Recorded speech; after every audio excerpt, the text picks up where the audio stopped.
What's going on, you guys? wonderbrad here. Hope you guys are having a great day today. Today, guys, we're going to be checking out the Electro Wizard and its defensive capabilities against every other troop in the game in a 1v1 battle. And yeah, hope you guys like that idea. I haven't seen anyone do anything quite like this, honestly, so I figured I'd bring that to you guys today, break it down really specifically. And yeah, so the Electro Wizard is my favorite card right now. It does up to 200 damage at tournament standards. All of these replays, by the way, are going to be at tournament standards. But yeah, it does up to 200 damage per shot. It does split if it has two different targets, and it'll be 100 damage with each shot. I think it works really well as a card, and when it comes down, it also has a zap mechanic where it basically stuns all the cards and does the same amount of damage as a tournament standard zap. So it's a really cool card, and yeah, let's get into it. I won't be showcasing these 6 cards in the video just because they're countered so easily by the Electro Wizard's zap mechanic when he falls. So yeah, these 6 cards won't be included, but let's get into the first troops right now.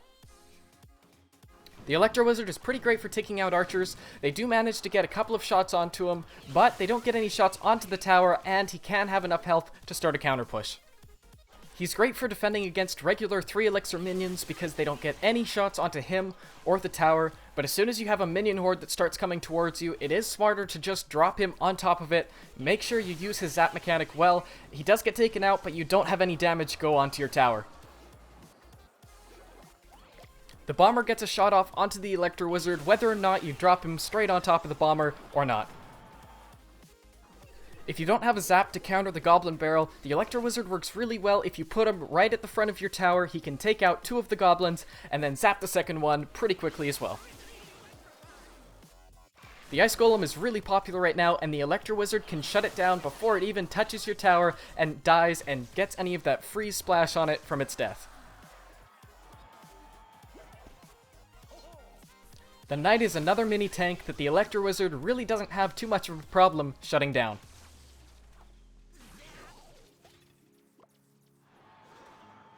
This is probably the troop combination that surprised me the most. Barbarians actually can be taken out by the Electro Wizard on defense.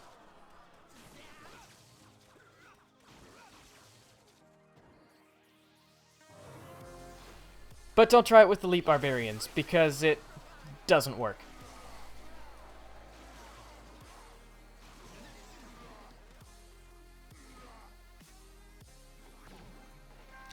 The Mini P.E.K.K.A. will take out the Electro Wizard every time, but if you place the Electro Wizard right, it'll take out the Mini P.E.K.K.A. as well. Another bigger HP unit that he can take out is the Valkyrie. She only gets 1 shot on him before she goes down.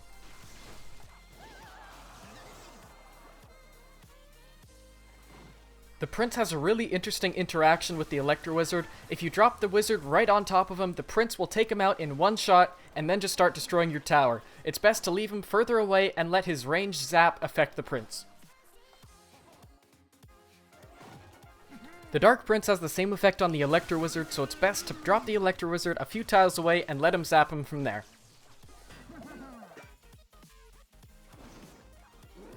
The Baby Dragon has another basic interaction with the Electro Wizard, where it basically will get a couple of shots onto it no matter what.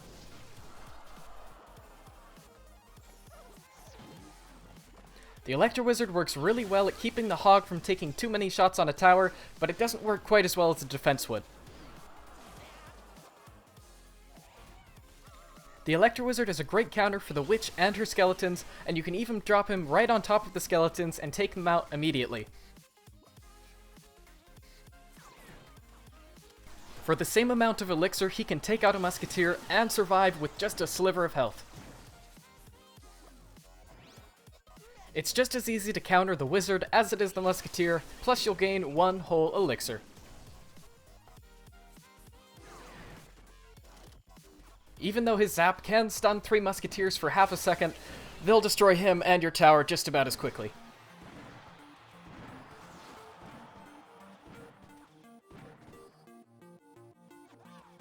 Since the Mega Minion is already really slow, it's super easy for the Electro Wizard to take out. Unless you drop the Electro Wizard directly on top of the balloon's death damage is still going to hit your tower.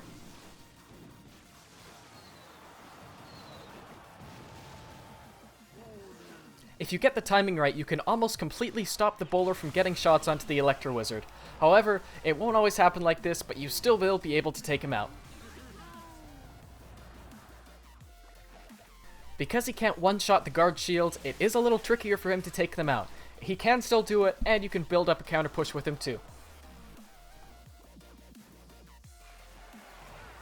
Next up we have the giant skeleton, and make sure you pull him to the middle of the arena with the Electro Wizard, not to the side, or it could end up taking your entire tower.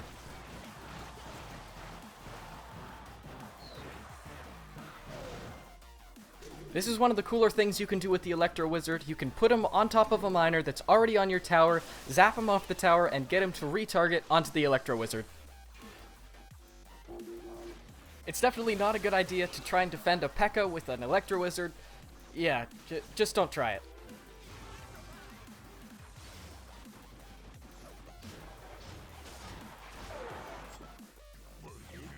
Even though the Lumberjack gets a couple of shots onto him, the Electro Wizard will keep your tower safe from the Lumberjack and start up a counter push.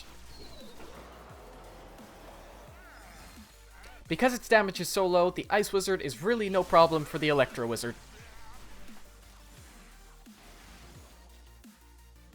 If you know your opponent is going to put a princess down, you can put the Electro Wizard down right on top of her, zap her, take her out, and stop her from getting a single shot onto your tower. The Inferno Dragon is basically useless against the Electro Wizard because the Electro Wizard keeps on resetting the Inferno Dragon's damage. The Electro Wizard works really well at shutting down Sparky because it shoots its first shot before Sparky can release its charge, so Sparky in the end can't get any shots off as long as the Electro Wizard is targeting it. Since it's not great at killing tanks, and the Lava Hound does a really small amount of damage, it's better to wait for it to explode and release its lava pups, then put the Electro Wizard on top and take them all out.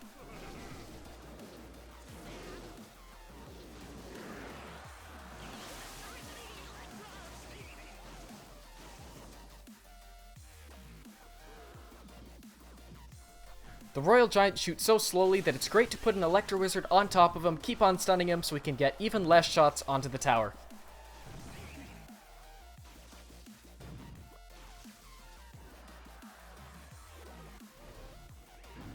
The Electro Wizard works great for slowing down troops that are already really slow, but the fact that it doesn't do a lot of damage is one of the reasons that it's not a great tank killer for the Golem or the Giant.